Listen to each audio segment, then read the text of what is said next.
Bonjour à tous. Donc bienvenue à ce webinaire que j'ai le plaisir de réaliser avec APRR. Donc nous allons aujourd'hui vous présenter comment APRR améliore l'inspection et le contrôle de ces aires d'autoroute avec Herméo. Avant de commencer, donc je suis ravi de tous vous accueillir. C'est un beau succès. Vous êtes à peu près une centaine de participants aujourd'hui. Donc, je vais vous présenter d'abord un agenda et puis après, donc bien sûr, il y aura une démonstration qui sera réalisée par APRR sur la solution Herméo. Donc, pour commencer, ce que je vous propose comme agenda, ça sera bien présente. Donc, j'ai donc l'honneur d'être avec Marianne Michalet et Nathalie Chavagneux. Je vais laisser se présenter. Marianne Michalet, donc je suis chef de projet organisation pour le groupe APRR, donc APRR et AREA, particulièrement en charge de la transformation digitale des métiers de l'autoroute. Et Nathalie Chavagneux, donc responsable qualité pour le groupe APRR, plus particulièrement sur la région Rhône et le réseau AREA. Donc j'accompagne le groupe pour l'obtention des certifications 9001, 14001.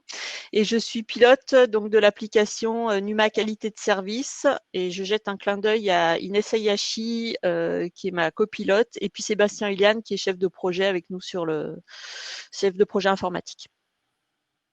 Effectivement, merci à tous les deux d'avoir participé. Merci aussi Marianne et Nathalie d'être présentes aujourd'hui. Donc de mon côté, Christophe Joly, je suis le directeur des opérations chez Herméo. Donc je m'occupe de toute la partie vente et déploiement.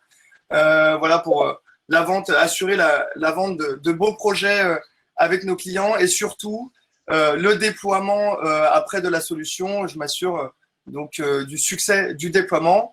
C'est ce qu'on va vous partager aujourd'hui avec APRR. Maintenant, ça fait plus d'un an et demi qu'on travaille ensemble. Ils ont fait un super boulot sur le terrain avec leurs équipes. Et voilà, l'objectif, c'est de vous présenter comment est-ce qu'ils ont déployé la solution et ce qu'ils en ont fait et comment en fait et comment ils l'utilisent, je dirais, régulièrement sur le terrain. Donc, l'agenda sera le suivant. On va commencer par présenter respectivement nos sociétés, donc Herméo et APRR, avec un focus sur le projet Numa. Donc ça, c'est Marianne qui fera toute cette partie, avec la rétrospective sur le déploiement d'Herméo et les résultats que nous avons obtenus. Et après, Nathalie nous fera une démonstration de comment est utilisée la solution sur le terrain. Et on finira avec un jeu de questions-réponses. Donc, je vous invite d'ailleurs sur la solution, donc Livestorm, sur laquelle nous sommes, à poser vos questions sur la barre à droite que vous avez. Là, il y a le chat donc là, qui vous permet de chatter en direct, en live avec tout le monde, ou sinon de poser vos questions dans l'onglet qui est dédié. Et donc, on se fera un plaisir d'y répondre à la fin. Donc, pour commencer, Herméo. Donc c'est quoi? Nous sommes un éditeur de logiciels spécialisé dans l'industrie. On a créé ce qu'on appelle la plateforme de l'opérateur connecté. Voilà, l'objectif, c'est de venir la déployer chez des industriels, que ce soit dans des secteurs assez bien définis dans lesquels on a l'habitude de travailler. Donc tout ce qui va être transport, dans lequel on retrouve SNCF, Eurotunnel et bien sûr APRR. On a aussi pas mal de clients dans le oil and gas, l'énergie, tout ce qui va être après manufacturing. Il y a aussi tout le secteur de l'inspection et du contrôle. Et voilà, c'est dans ces secteurs que l'on vient donc déployer notre solution pour vous accompagner dans votre digitalisation. La digitalisation aujourd'hui, c'est un vrai sujet. C'est presque plus une option pour les industriels. Il faut aller digitaliser les métiers. Et donc, c'est pour ça qu'on a créé cette plateforme de l'opérateur connecté qui aujourd'hui a un franc succès chez nos clients, puisque comme vous pouvez le voir, là, je vous ai affiché quelques chiffres. On a aujourd'hui plus de 15 millions de ressources. Donc, les ressources, c'est aussi bien des équipements, des assets, mais ça peut être considéré comme il y a des projets, des contrats que l'on intègre dans la solution qui sont pilotés au quotidien avec Herméo, donc 15 millions de ressources qui sont comme ça mises à jour et utilisées sur le terrain. Tout ça, ça se fait documentation qui est transformée à travers la solution Herméo, donc qui est transformée pour en fait fournir des formulaires interactifs sur le terrain et connectés aux bases de données, ce qui permet justement de gérer ces ressources. Et bien sûr, derrière, on a des rapports qui sont générés quotidiennement sur le terrain. Donc, on en compte aujourd'hui plus de 72 000. Donc, c'est vraiment un beau succès. Donc, je vais vous présenter plus précisément d'ailleurs quelle est la solution Herméo. Donc, c'est une plateforme web et une application mobile. Donc, la plateforme web, elle est souvent utilisée par donc des administrateurs comme Marianne ou Nathalie qui vont venir dématérialiser les métiers de nos clients. Donc, on parle aussi bien d'une checklist format A4 où il y a des checks à faire jusqu'au mode opératoire qui va se trouver sur plusieurs pages assez complexes avec des règles de conditions d'affichage. Donc, grâce à la solution et son studio, vous pouvez vraiment dématérialiser tout type de process métier et pas seulement des formulaires simples, mais vraiment, vous pouvez digitaliser votre métier, le transformer et l'intégrer comme ça dans de la documentation interactive. Cette documentation, l'objectif, c'est pas seulement de remplir de l'information à travers l'application mobile pour qu'elle soit après restituée sous format de rapport. L'objectif, c'est vraiment de travailler sur la data. C'est un enjeu pour vous aujourd'hui. Travailler sur la donnée, capter cette data, profiter des opérateurs qui sont sur le terrain, c'est vos meilleurs capteurs. Et donc, pour ça, il faut aussi venir et mettre à disposition des opérateurs de la donnée. Donc, c'est à travers la solution aussi qu'on vous propose de venir connecter vos SI, donc des bases de données d'équipement, des logiciels de GMAO, des GED, des bases de données de capteurs. Voilà, venir en fait centraliser cette donnée au sein de la plateforme Herméo. On connecte cette donnée via l'application mobile, puisse justement, à travers des formulaires, mettre à jour la donnée directement depuis le terrain, à travers une application mobile donc qui est accessible sur tout type de device, qui va vous permettre d'avoir accès à des formulaires, aux bases de données, à l'historique des interventions sur les équipements, etc. Donc là, je laisserai Nathalie vous présenter tout ça. Donc ça, c'est la solution Herméo dans son ensemble. Et ce que je souhaitais vous afficher pour finir, c'est voilà, des cas d'usage les plus fréquents qu'on a l'habitude de dématérialiser. Donc, vous voyez, je vous ai affiché en fonction des métiers, donc de l'installation, de l'exploitation, de la maintenance et bien sûr du QHSE. Là, c'est le focus qu'on aura aujourd'hui. Et c'est là où on va retrouver tout ce qui est suivi d'équipement, suivi de chantier, référencement d'actifs, de la maintenance préventive, corrective et bien sûr de l'inspection aussi. Tous ces métiers de l'inspection et des contrôles qui peuvent être dématérialisés. Donc voilà pour ma part. Je vais laisser la parole maintenant à Marianne et puis je vous retrouverai au long de cette présentation. Donc, le groupe APRR, sa carte d'identité, on peut dire 23-23-23, donc 2323 kilomètres d'infrastructure pour 20. Donc, c'est aussi 7 jours sur 7, 24 heures sur 24. 23, on est presque à 24. Notre mission, c'est relier les hommes, désenclaver, unir les territoires. On a vraiment cet ADN-là depuis Georges Pompidou à l'inauguration, qui avait dit que ça connectait. APRR aujourd'hui, donc filiale du groupe Eiffage, a vraiment cette volonté d'offrir un service. C'est-à-dire qu'aujourd'hui, le voyage, c'est pas forcément que gérer des flux de personnes et de marchandises, c'est vraiment offrir une expérience de qualité pour le voyage. Donc, par rapport à ça, on a un réseau. Ce réseau APRR, on ne fait pas toutes les autoroutes de France. Le réseau APRR, c'est le 4e groupe autoroutier en Europe. Il relie Clermont-Ferrand, présent dans l'Est. Et à cet effet, on est vraiment sur une collecte et un entonnoir de différents flux sur l'ensemble. Quand on dit 2323 km d'autoroute, on a tous les services associés. Donc, ce qu'on veut, c'est des toilettes propres, c'est des glissières de sécurité qui retiennent les voitures en cas d'avarie. C'est aussi des aires avec du mobilier, des jeux, des espaces verts qui sont entretenus. Ce sont des équipements dynamiques avec, alors quand on dit ça, c'est très large, hein, mais on a vraiment aussi des métiers de maintenance avec des stations météo, avec des relais radio. Donc tout ça constitue un petit peu notre réseau. Et ce réseau, on a plus de 50 ans d'existence maintenant. Et on a décidé en 2016, fin 2016, de démarrer un programme de transformation numérique pour les métiers. Donc ce programme de transformation numérique, on l'appelle NUMA. NUMA, c'est numérique autoroute. Donc vous avez l'A6, vous avez l'A49, vous avez l'A43, donc NUMA.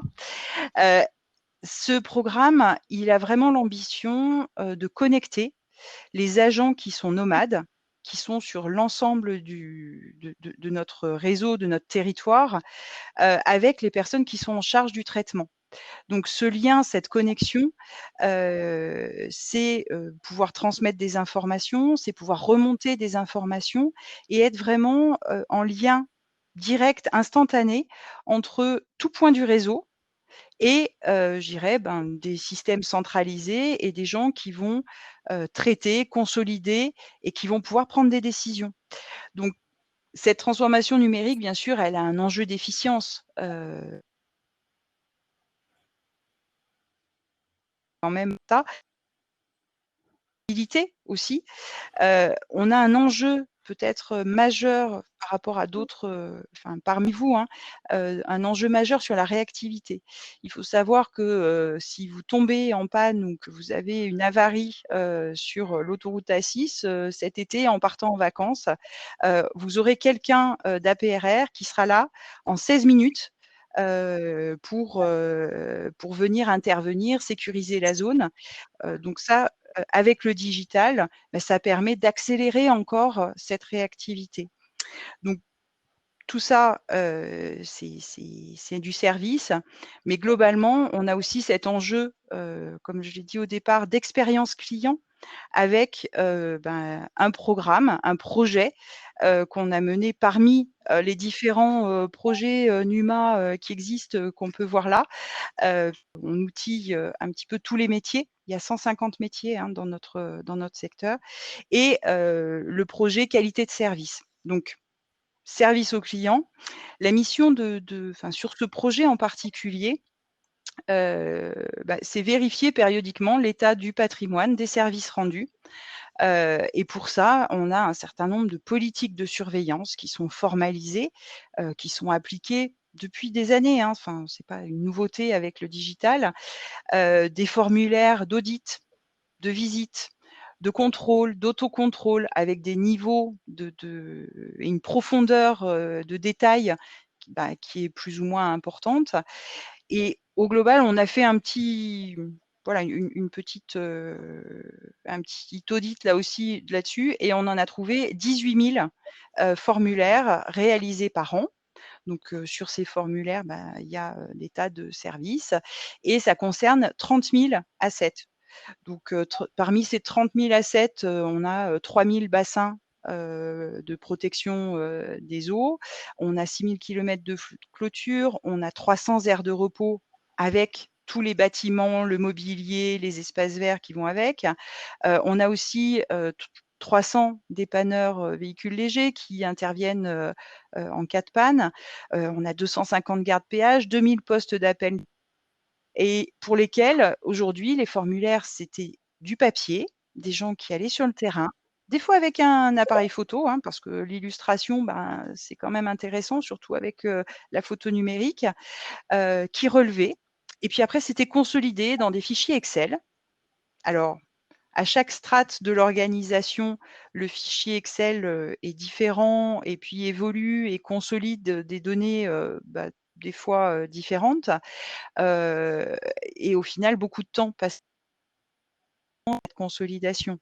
Et c'est vrai qu'une c'est se poser quelles sont les informations dont on a réellement besoin et qu'on exploite derrière. Donc de là, notre cahier des charges sur le projet qualité de service, NUMA qualité de service, ça a été de pouvoir outiller facilement, avec beaucoup d'ergonomie, beaucoup de simplicité, les contrôles terrain, les audits, les autocontrôles, avec une application mobile qui permettent de prendre des photos, qui permettent de dire les choses, d'ajouter des commentaires. L'enjeu vraiment de la simplicité et aussi le contexte. C'est-à-dire qu'en fonction de là où on se trouve, les questions, elles sont posées ou pas. Si on n'a pas, par rapport au formulaire papier où il y a un bloc, oui, il faut aller contrôler l'espace pique-nique et puis sur cette aire-là, il y a pas d'espace pique-nique. Pour autant, non, on va rayer, voilà. Donc là, on a vraiment voulu apporter ce confort d'utilisation, que les gens soient guidés aussi dans leur saisie au niveau du terrain. Ensuite, la gestion opérationnelle des anomalies, c'est-à-dire qu'une fois qu'on a contrôlé, on a détecté des anomalies et là, il faut pouvoir les faire vivre, les qualifier, donner un niveau d'urgence, les réparer et avancer comme ça sur tout le processus, dans un délai, le plus court possible, bien sûr. Et puis cet enjeu de traçabilité aussi, c'est-à-dire avec des rapports que l'on peut conserver pour prouver la bonne surveillance et un état des lieux à un instant T, de nos services et de notre patrimoine.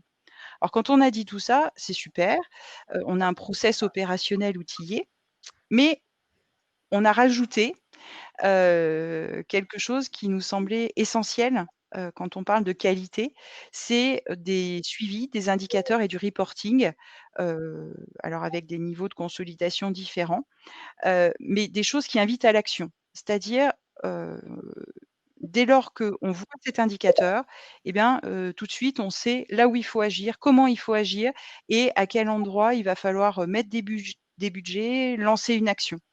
Donc voilà un petit peu ce périmètre, sur le projet, notre cahier des charges, sur NUMA qualité de service. Ouais, merci Marianne là, pour tous ces détails.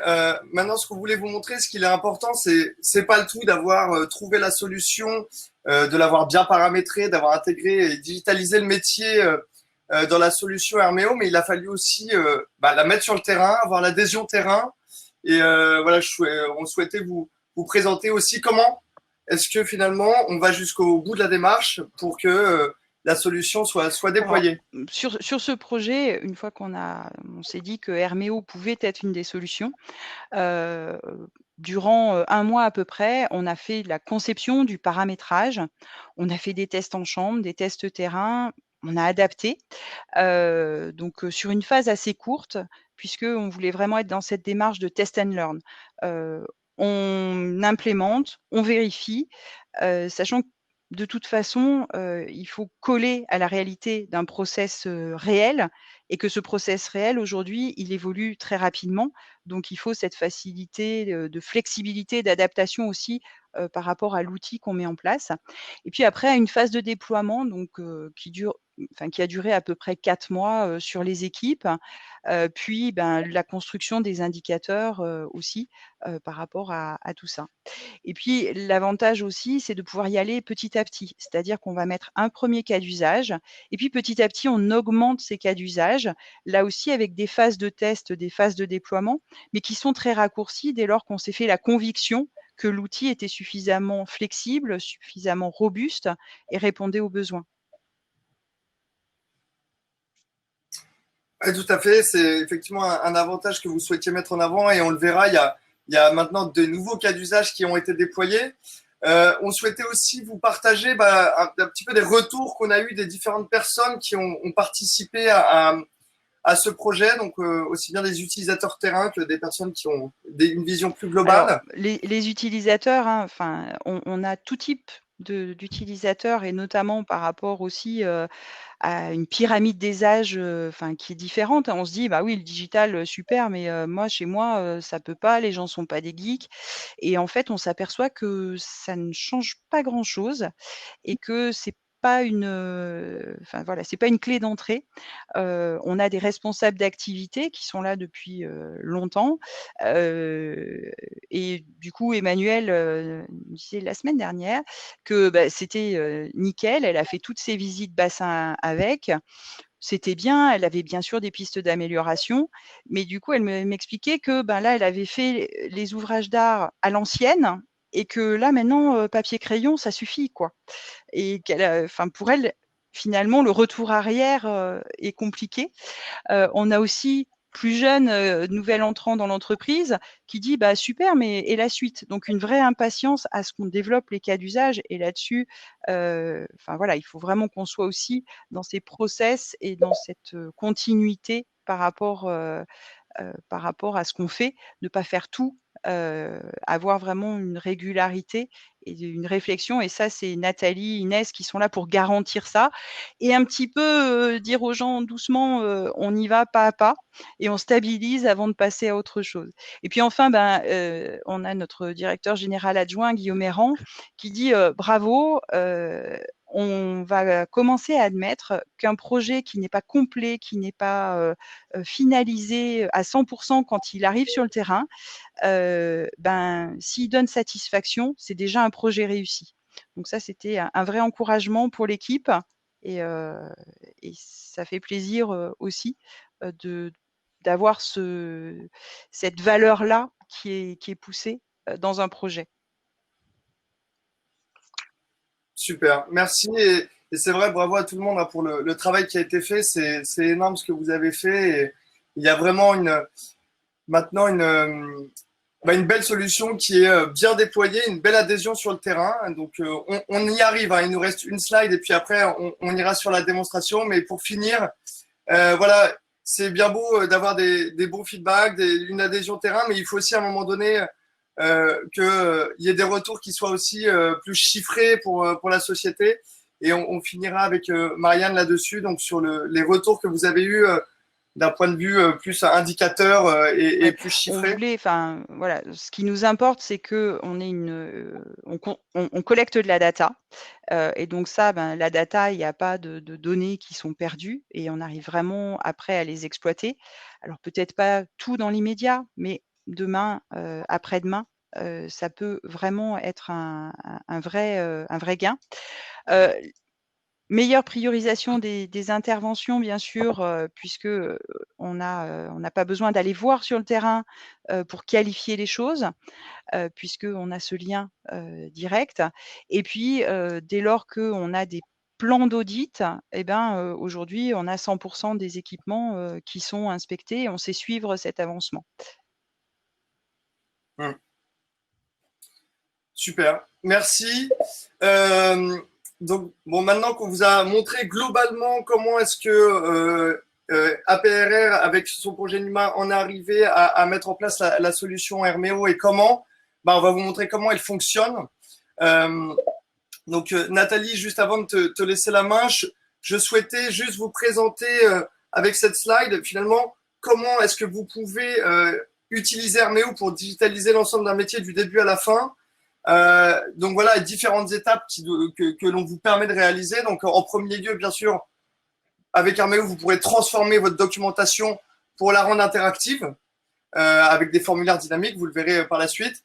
Vous avez la possibilité de venir planifier les interventions à travers la plateforme web pour qu'enfin sur le terrain, l'opérateur reçoive son intervention associée à un équipement, une aire de repos ou autre. Et là, il va venir donc compléter ces différents formulaires, toute cette documentation à remplir. Il va pouvoir collaborer avec ses équipes en transférant, par exemple, son intervention, s'il a fait toute sa partie pour la transférer à un autre opérateur ou à un collègue qui doit continuer le process métier. Bien sûr, une fois que tout ça c'est terminé, qu'il termine son intervention et qu'il la valide, on a la donnée qui va remonter en back-office et qui va donc mettre à jour vos bases de données si vous êtes interfacé avec Herméo. Bien sûr, ça va générer de façon automatique tout un reporting donc qui peut être personnalisé en fonction des formats délivrables que vous souhaitez avoir. Et bien sûr, la finalité, une fois que vous avez comme ça capté toute cette data sur le terrain, il va falloir vous la restituer et vous permettre de l'exploiter à travers toute une solution de dashboarding. Donc voilà, donc Nathalie, je te passe la main pour que tu nous montres tout ça. Et je te dis Donc, à merci tout à l'heure. Christophe. Donc, effectivement, ce qui était intéressant pour nous dans la solution Herméo, c'est qu'on utilise ou pas les fonctionnalités que tu viens de présenter. Et du coup, selon nos process métiers, on adapte les modules en fonction des besoins réels des collaborateurs. Alors, on a vu que l'enjeu de l'entreprise pour nous, c'est de garantir la satisfaction de nos clients quand ils vont sur nos aires. Et du coup, on mène effectivement tout un panel d'audit et de contrôle en interaction avec les entités opérationnelles, donc moi que je vais appeler district, et qui ont en charge l'entretien des aires. Donc, ça permet de renforcer ces interactions et du coup de traiter les dysfonctionnements et d'être finalement dans la boucle de l'amélioration continue. Donc, pour ça, on a créé en première instance un formulaire qui est dédié à la qualité de service délivrée sur nos aires d'autoroute. Donc, comment dans les faits ça se présente? Donc, avec Inès, on a créé ce formulaire. Ensuite, on va aller sur la plateforme pour planifier une intervention. Donc, ce que je vous propose, c'est de vous le faire en direct. Je vais aller planifier une intervention sur l'aire de Boitray, qui est une aire proche de Villefranche. Alors là, je vous le planifie du coup à l'air, mais bien évidemment que quand on planifie ces contrôles sur l'ensemble du réseau, on travaille en export et on peut réimporter en masse ces planifications. Donc je viens ici alimenter donc des débuts d'intervention et des fins. Alors, toutes ces informations-là sont importantes puisqu'on va voir derrière qu'elles nous servent aussi pour l'exploitation de nos données dans les tableaux de bord de pilotage et dans les KPI. Donc, on vient ici rattacher un site secteur. Donc, la société, on est bien sur le groupe APRR et on est sur le thème des aires. Voilà, donc vous voyez que ça se fait quand même relativement rapidement. On sauvegarde l'intervention. Et à ce moment-là, je vais changer d'écran et je vais passer sur l'application. À ce moment-là, l'utilisateur et la personne qui va aller collecter la donnée va retrouver donc sur son appli l'intervention qui a été planifiée. Donc, on est vraiment dans faciliter la collecte de données, gagner en réactivité dans le traitement des dysfonctionnements. Et comme le disait Marianne tout à l'heure, le formulaire créé, c'est un formulaire qui est dynamique, qui est adapté à la logique de trajet de la personne qui va collecter les informations sur le terrain et qui également est adapté à l'équipement présent sur l'aire. Donc là, on peut voir que typiquement, on est bien sur l'aire de Boitray et on est par section. Donc comme je vous disais, ça s'adapte vraiment à la logique de trajet. Ici, on a une zone VL avec dedans un espace pique-nique, un espace jeu. S'il n'y avait pas d'espace jeu, cette section-là ne se déploierait pas. Espace pique-nique, on rentre dedans, on vient alimenter les données et on met fin à cette section. Ensuite, vous pouvez sélectionner, donc, alors en termes APRR, édicule correspond aux toilettes des airs, on vient sélectionner nos équipements. Donc, deux manières de le sélectionner, on va rechercher l'équipement ici qui sont pré-identifiés, mais ce qui est plutôt intéressant quand on est sur le terrain, c'est d'arriver à se référencer et voir que en fait, on peut récupérer les éléments par géolocalisation. Donc là, typiquement, je suis sur ma Maps, je viens récupérer l'édicule de Boitray, celui qui m'intéresse, je clique sur OK et on va avoir les questions liées à ce bâtiment qui vont venir se déployer. Donc, ce que je vous propose, c'est qu'on aille alimenter une section. On va répondre donc à l'ensemble des questions ici qui sont identifiées en 3 critères, bon, moyen, médiocre. Si on a un dysfonctionnement, donc typiquement propreté sur les abords des poubelles, je clique sur médiocre et à ce moment-là, je viens créer une anomalie. Donc, je clique sur la partie déclarer une anomalie. Donc, on voit bien que l'anomalie, elle va être déclarée dans la partie bâtiment sanitaire et abord, ce qui va faciliter du coup l'exploitation des données pour le chef d'entité opérationnelle. On va pouvoir aller qualifier l'anomalie. Donc, là, je vous le mets au hasard, état des lavabos. On va pouvoir ajouter du texte. Ensuite, c'est mieux si je ne fais pas de faute, prendre une photo. Donc là, je vais aller puiser sur mon serveur, mais bien évidemment, ça se fait en direct depuis la tablette ou le smartphone. Lui définir donc à cette anomalie 1 degré d'urgence. Donc ça, alors la photo, à noter que la photo, on peut la noter également, ce qui peut permettre de donner des commentaires en complément. Et on valide 1 degré d'urgence, on valide l'anomalie, on la voit apparaître ici, on met fin, on finalise notre questionnaire, donc je ne vais pas vous le déployer en entier, et ensuite on termine l'intervention. Donc, ce qui est plutôt intéressant, c'est que la collecte de données va se faire en immédiat. Donc, je retourne dans ma plateforme et va se faire en immédiat sur cette plateforme. Donc, deux manières de collecter le rapport d'intervention qui vient d'être créé.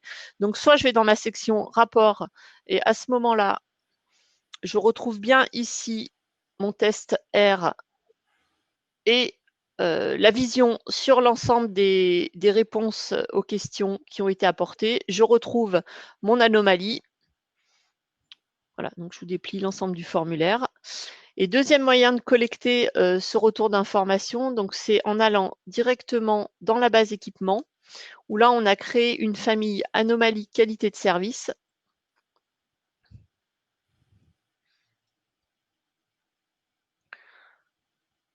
Donc je vais aller filtrer sur ma famille.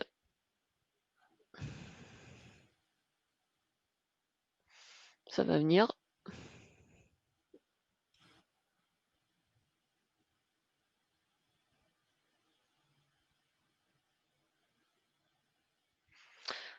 Donc on a des travaux dans le bâtiment et j'ai peur que ça, du coup, ça vienne pénaliser la remontée des données. Ok. Anomalie qualité de service. Je recherche. Et on va bien voir que sur la date de création, je récupère bien l'anomalie que je viens de récolter sur l'aire de Boitray. Voilà, donc anomalie sanitaire et à bord, et on retrouve bien la photo, donc je suis venue alimenter. Donc, par rapport à ça, et pour venir alimenter derrière nos KPI et nos tableaux de bord, on va demander aux entités opérationnelles d'aller saisir quelques informations pour le suivi du coup de cette anomalie. C'est-à-dire, on va lui demander ici de rentrer dans l'anomalie, il va retrouver la photo, il va venir saisir un responsable d'action. Donc ici, on a prédéfini en fait une liste de responsables d'action qui étaient en possibilité de traiter cette anomalie. Et puis après, différentes données qui vont nous servir également pour alimenter nos KPI et puis pour poursuivre le bon traitement de cette anomalie. Donc, différents statuts. On peut aussi passer du coup par du budget associé, de la date de prise en compte des travaux. Et puis, vous voyez que tous les éléments qu'on a présaisis dans l'intervention et qui étaient déjà qualifiés dans notre base d'équipement remontent de manière automatique. Donc, suite à ça, ce que je peux vous montrer également, c'était quelque chose qui était intéressant, c'est par effet rebond, on a eu une demande de nos directeurs de se dire, moi, quand je passe sur une aire, je voudrais pouvoir faire un rapport flash. Donc, je vais aller vous montrer ce type de document. Donc, je vais retourner sur mon appli. Puisque, en fait, le modèle de collecte de données ici va se faire, mais on ne va pas passer par une déclaration d'anomalie. On va simplement pouvoir envoyer un rapport en direct au chef de district, donc qui va piloter les dysfonctionnements remontés, qui va pouvoir avoir une vision de son aire en direct. Donc ici, je vais aller sélectionner l'aire. Donc je vais rester, donc là, cette fois, je vais passer par la recherche par nom. J'aurais pu également passer, comme je vous l'ai montré tout à l'heure, par la géolocalisation.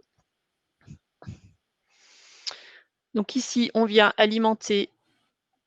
Donc toujours pareil, question à nos réponses. On a mis une possibilité du coup, si par exemple l'utilisateur met que les propriétés des parkings mauvais, toujours cette prise en compte de photos. Donc pour pas qu'il y ait de surprise, je vais vous remettre la même. La propreté des toilettes, la saturation des poubelles.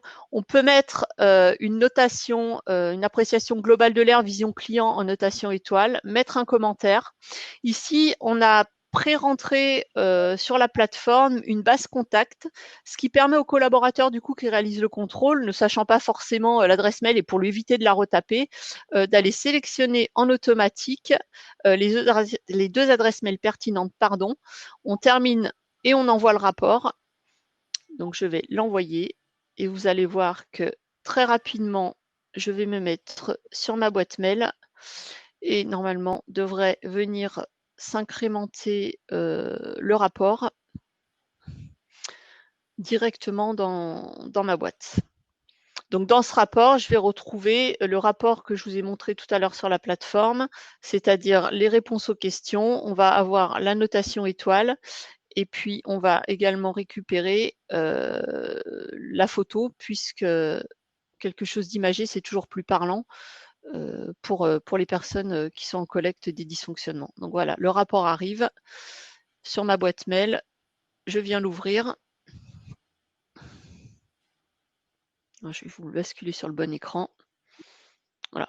Et donc, en immédiat, je vois qui a réalisé le rapport, l'aire sur laquelle s'est fait le contrôle, l'état des réponses apportées, la photo, le dysfonctionnement, voilà, et les personnes à qui cela a été transmis.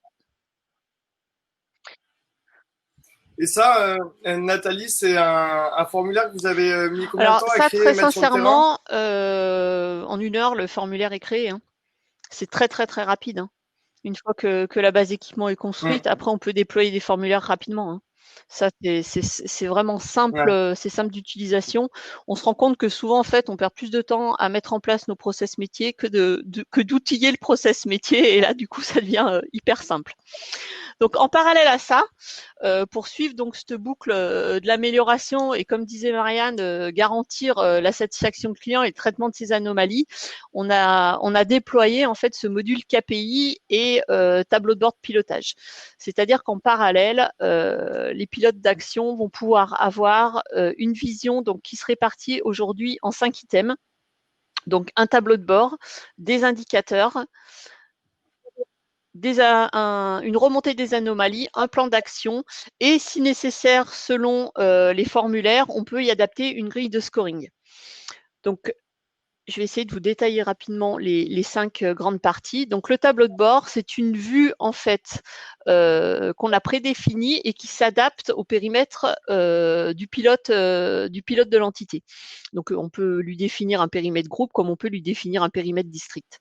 Ici, il va avoir une vision synthétique d'indicateurs qu'on a prédéfinis et qui vont être déployés de manière plus globale sous l'autre onglet.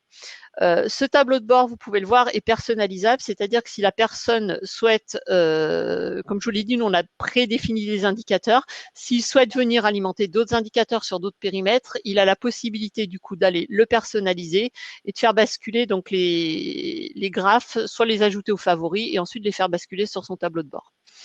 Au niveau des indicateurs, donc on va avoir de l'indicateur de suivi, mais également de l'indicateur de performance. Donc aujourd'hui, un des premiers indicateurs qu'on regarde, ce qui est plutôt suivi et qui est très visuel pour une première approche, c'est d'aller voir du coup le nombre d'anomalies qui ont été récoltées sur le réseau. Donc là, on peut voir qu'on a 1980 anomalies qui ont été relevées sur le réseau APRR et 424 sur le réseau AREA. Ensuite, on va fonctionner en cluster. Plus on va descendre dans le niveau, plus on va pointer sur diverses des choses beaucoup plus précises. Donc là, on va être sur la région Paris, ici sur notre région Rhin et ici sur la région Rhône du réseau APRR. Si je redescends encore, je vais tomber sur un niveau district, donc district du Morvan, district Centre-Bourgogne.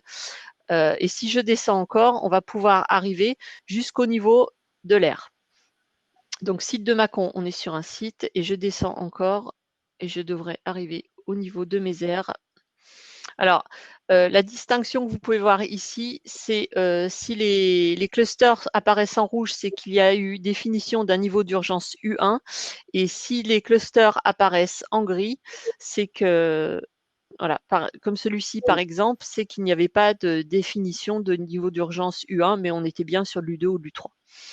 Ensuite, on va avoir du suivi, donc quelque chose d'assez basique, mais très visuel. On va pouvoir aller naviguer, alors comme sur chaque indicateur, dans différents filtres.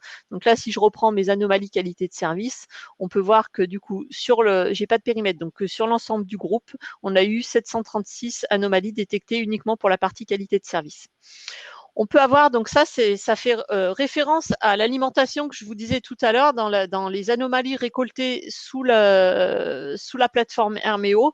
je vous ai montré qu'on devait aller mettre un responsable d'action. Ça, derrière, c'est pertinent dans nos indicateurs et dans le travail sur les interactions entre directions, c'est qu'on va pouvoir voir comment les anomalies se sont réparties. Donc là, typiquement, le district n'est pas en charge du traitement de l'ensemble des anomalies qui sont référencées sur Césaire. Il peut être aussi demandeur de budget associé et ceci va passer sur une direction travaux. Donc là, ça permet de voir la répartition des anomalies. Donc ici, ce sont des anomalies qui n'ont pas été assignées. Vous pouvez avoir la partie rose, donc sur les 736 anomalies, il y en a 17 qui ont été affectées à notre service travaux Nord. Il y en a 3 qui sont affectées à notre direction clientèle. Il y en a 28 qui relèvent du district, donc au responsable d'activité travaux planification, au responsable d'activité via Sécu. Voilà, et toute cette batterie qui nous permet de mieux, d'avoir une meilleure vision sur cette gestion d'interaction. Ensuite, des taux de conformité. Donc ça, je ne vais pas forcément aller dessus puisqu'on n'a pas encore associé de formulaire sur ce type d'indicateur. Le taux de traitement des anomalies, c'est-à-dire qu'on peut voir selon les informations qui ont été collectées dans Herméo, on a construit nos indicateurs et on peut voir le taux de traitement des anomalies qui ont été relevées.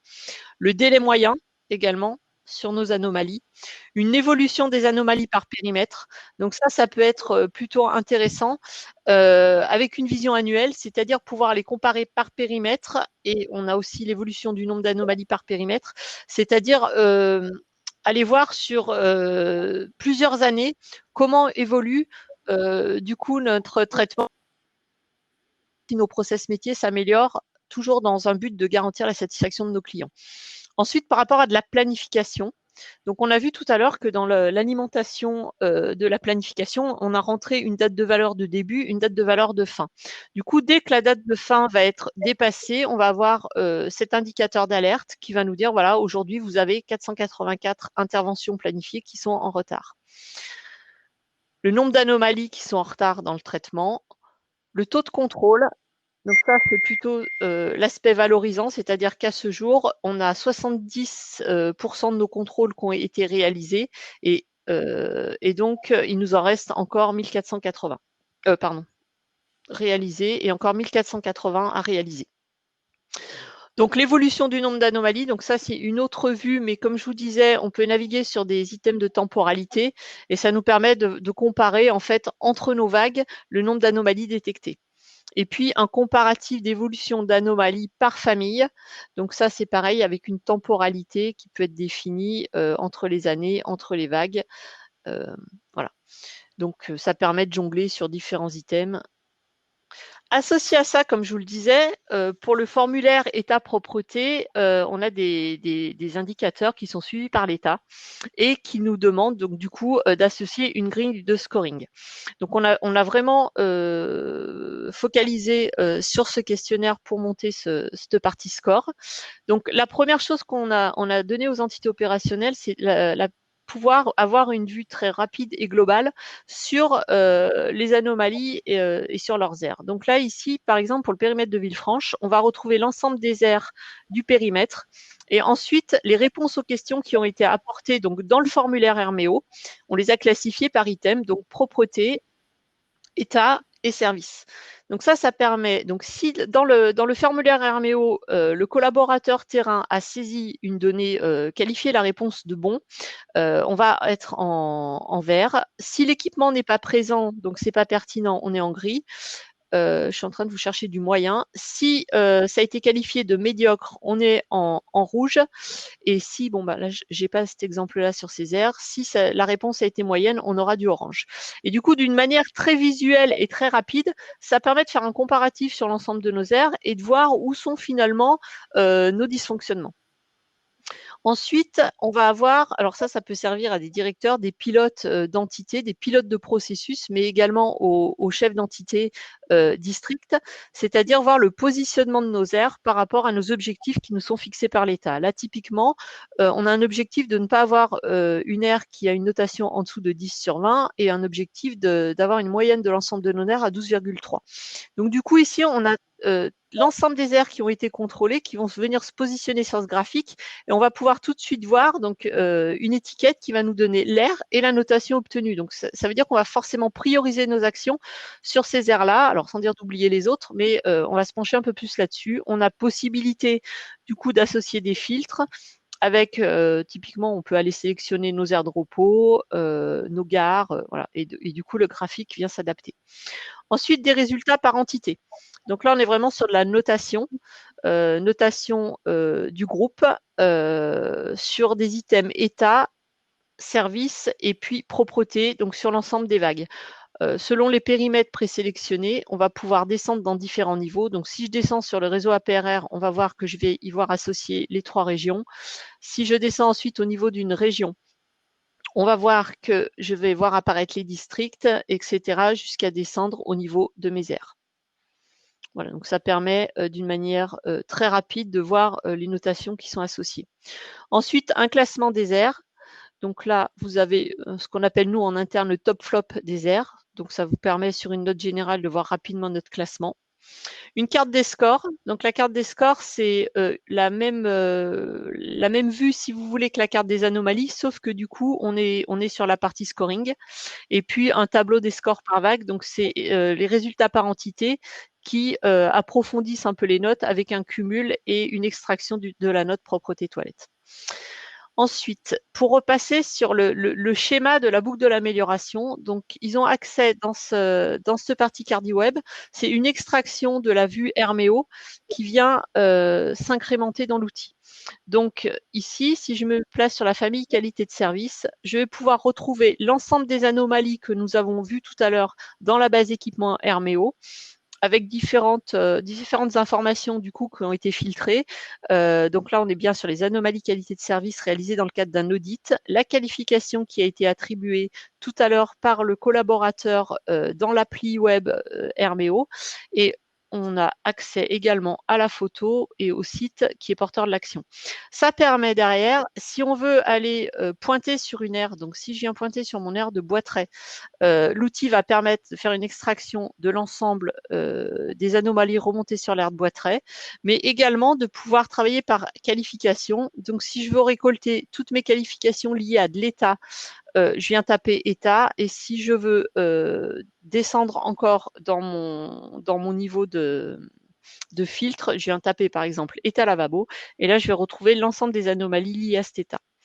Suite à ça, donc pour continuer l'action et finaliser le process, on a déployé le module plan d'action, donc qui vient reprendre nos anomalies et là boucler la boucle en mettant, donc on retrouve la qualification en voyant qui est responsable de l'action, la date de création de l'anomalie, la date des travaux, la date de clôture et un commentaire possible qui peut s'ajouter directement dans l'outil. La dernière chose que je peux vous montrer, c'est que l'ensemble de ces indicateurs, comme on pouvait le faire également sous Herméo, on pouvait extraire notre base équipement pour pouvoir aller travailler dans un niveau Excel. Donc là, c'est possible sur le plan d'action et sur le tableau de suivi des anomalies. Et l'ensemble de ces indicateurs donc peuvent également être extraits. Donc si je prends par exemple ma répartition des anomalies, on voit qu'on a mis une possible extraction d'image en format PNG. Ça va servir à faciliter les présentations, si on veut aller faire des présentations PowerPoint en comité de direction ou simplement auprès des collaborateurs pour valoriser le travail qu'ils font sur les aires. Voilà, on a la possibilité d'extraire l'ensemble de ces indicateurs sous format PNG. Voilà, j'en ai fini pour ma partie. Je vous relaisse la main. Et voilà, du coup, vous voyez qu'avec tout ce que vous a présenté Nathalie, normalement, tout est prêt, contrôlé, vérifié pour que vous puissiez partir en vacances tous en toute sérénité.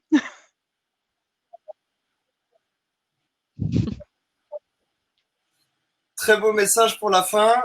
Merci à toutes les deux, encore une fois, d'avoir participé, d'avoir joué le jeu pour montrer tout le travail qui a été fait. Donc, vous l'avez vu, c'est assez riche, hein, c'est large le spectre fonctionnel et le métier qui a été dématérialisé. Alors, désolé, on a un petit peu débordé sur le temps. Il nous paraît quand même, je pense, important donc de vous apporter quelques éléments de précision. Là, on a pas mal de questions qui ont été posées, donc nous avons pu y répondre directement. Pour autant, pour récapituler un petit peu toutes les questions qui sont posées. Alors, la solution Hermeo, elle est construite sur une API, donc elle est destinée à venir s'interfacer. Elle peut s'interfacer avec tout type de logiciel. Donc, il y en a qui me posaient la question. Donc, effectivement, une GMAO, bien sûr. Donc, et autres bases de données ou logiciels de type gestion d'intervention ou autre. Pour ce qui est de la restitution de la donnée, le tableau de bord que vous a présenté Nathalie, effectivement, c'est un prestataire qui l'a réalisé pour eux. Quand on arrive comme ça avec des indicateurs qui sont aussi spécifiques, il est nécessaire d'aller faire donc aussi du spécifique en termes de développement de solutions. Après, on travaille beaucoup avec notamment Power BI en ce moment, puisque voilà, vous êtes très nombreux à avoir la suite Office qui se déploie chez vous. Donc Power BI, bien sûr, Click, Tableau, etc. Il n'y a pas de problème. On vous restitue la data pour que vous puissiez facilement la traiter sur ce type de device. Peut-être, Marianne, est-ce que tu veux rappeler 2-3 informations là que tu as pu communiquer pendant tes Oui, alors, réponses? bon, il y avait pas mal de choses sur tout ce qui était contrôle, notamment au niveau patrimonial. Donc, quels sont les points de contrôle que l'on fait faire par nos agents. Alors, bon, j'ai mis 2-3 exemples, notamment, par exemple, sur les pays, les PS, où on demande. Alors, on n'est pas sur un agent, sur un agent routier, on est quand même sur un surveillant de travaux ou un responsable travaux ou conducteurs de travaux chez nous. Donc, on est sur des gens qui sont qualifiés pour aller faire ces relevés terrain sur les venues en tablier, sur les embâcles de piles. Donc, c'est des gens qui ont quand même cette connaissance et qui savent dire l'état du béton si nécessaire. Voilà. Avec des choses qui sont aussi plus régulières, qui sont faites là, pour le coup, par des agents, avec des visites de routine, par exemple sur l'entretien des avaloirs sur les ponts, parce qu'on sait que c'est quelque chose, l'humidité est pas forcément recommandée sur les ouvrages d'art. Donc je ne sais pas si ça répond à la question. Dans les questions aussi par rapport au SI, on n'a pas toujours besoin de ce lien direct. On a vraiment cette analyse de la valeur aussi, c'est-à-dire que par rapport à un système d'information géographique, système de gestion de patrimoine, on n'a pas forcément besoin d'une donnée rafraîchie en temps réel, ni même à la semaine, puisqu'on est sur des temps longs. Quand on construit un ouvrage, voilà, on essaye qu'il dure longtemps. Donc c'est un point qui est assez crucial chez nous. Il y avait pas mal de questions sur les indicateurs et là tu y as répondu, Christophe. Il y a de nouvelles questions aussi. Ouais. Du coup de Jean-Marie. Bonjour Jean-Marie.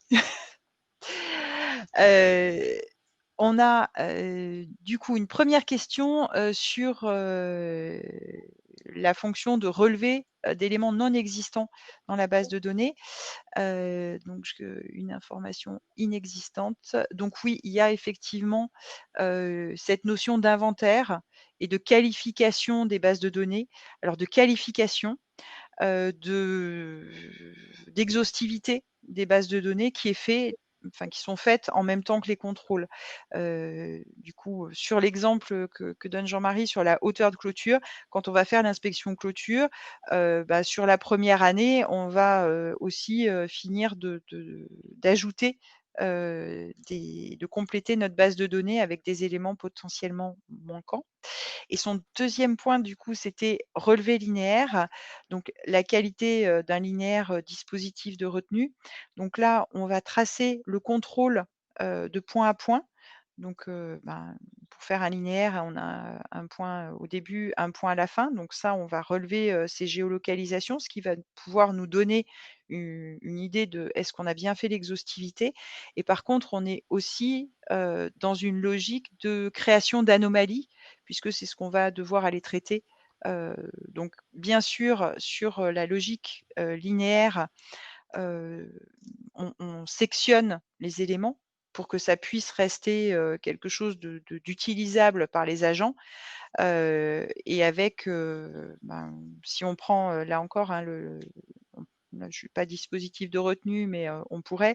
Mais si on prend les clôtures dans ce que l'on a mis en place, on va vraiment avoir, il commence la visite, il finit la visite, il donne un état de chacun des PR par lesquels il est passé, et s'il y a une anomalie, il la fait remonter. Voilà. Ouais. Et je vois qu'il y a pas mal d'autres questions qui arrivent. Ce que je vous propose pour vous libérer, c'est que on prenne les questions que vous avez posées, qu'on vous envoie des réponses. De façon globale, n'hésitez pas bien sûr à nous contacter, que ce soit pour, je vois, il y a des questions sur le budget, sur toute une partie fonctionnelle que l'on n'a pas montré aussi, qui est le studio d'édition, donc comment il fonctionne, ce qui permet de faire. J'ai noté les différents noms de ceux qui souhaitaient avoir des éléments là-dessus, donc on vous recontactera pour ça. En tout cas, encore une fois, un grand merci à tous et à l'équipe APRR pour tout le travail que vous avez fait. Merci Nathalie, merci Marianne, merci à tous d'avoir participé à ce webinaire. On a frôlé les 150 participants, donc c'est vraiment super, un grand succès. Et puis j'espère que on vous verra sur la route du réseau APRR et si possible aussi équipé avec l'application Armeo, ça serait top. Donc n'hésitez pas à nous contacter pour ça. Et je vous souhaite une très bonne journée à tous. Moi, je voudrais te remercier, Christophe, parce que c'est un vrai plaisir de travailler avec vous. Donc, c'est gentil. Merci Nathalie. Et pareil, super projet. Voilà, j'espère qu'on va continuer comme ça. C'est vraiment un plaisir également. Et à très bientôt tout le monde. De répondre, bonne journée. Je mets fin. Ou pas. Est-ce qu'on peut finir de répondre juste à 2-3 questions? Okay. Ouais, bien sûr. Ouais. Je vais laisser. Alors attends. Hop. Je suis désolée, du coup, je suis pas assez réactive. Non, il n'y a pas de problème. Et on fera un export de toutes ces questions. Je vois qu'il y en a effectivement qui nous demandent si on pourra partager l'ensemble des questions-réponses. Ouais, on fera un export. Alors oui, j'ai oublié de préciser quelque chose là pour ceux qui restent. Mais donc le webinaire sera accessible aussi via un lien via YouTube. Et on vous fera aussi donc un envoi par email de l'ensemble des questions avec les réponses associées. Et là, il y a carrément donc des personnes là qui communiquent des coordonnées pour qu'on les rappelle. Je te laisse, Marianne. De toute façon, on aura accès à tout ça. Du coup, il y en a certainement où je suis passée au travers, j'ai pas eu le temps de répondre à tout le monde, je suis désolée. Merci en tout cas de votre intérêt, votre attention, et on peut échanger donc avec des gens qu'on connaît déjà et puis d'autres qu'on aura plaisir à connaître si nécessaire, partager cette expérience. Remercier Nathalie, l'équipe projet, Pauline également qui s'occupe de l'accompagnement parce que c'est quelque chose qui est important, comment on déploie, comment on accompagne aussi les utilisateurs. Donc voilà, avec plaisir pour échanger avec vous. Au revoir. Merci encore, au revoir tout le monde. Et Alexandre, je te laisse couper le webinaire s'il te plaît.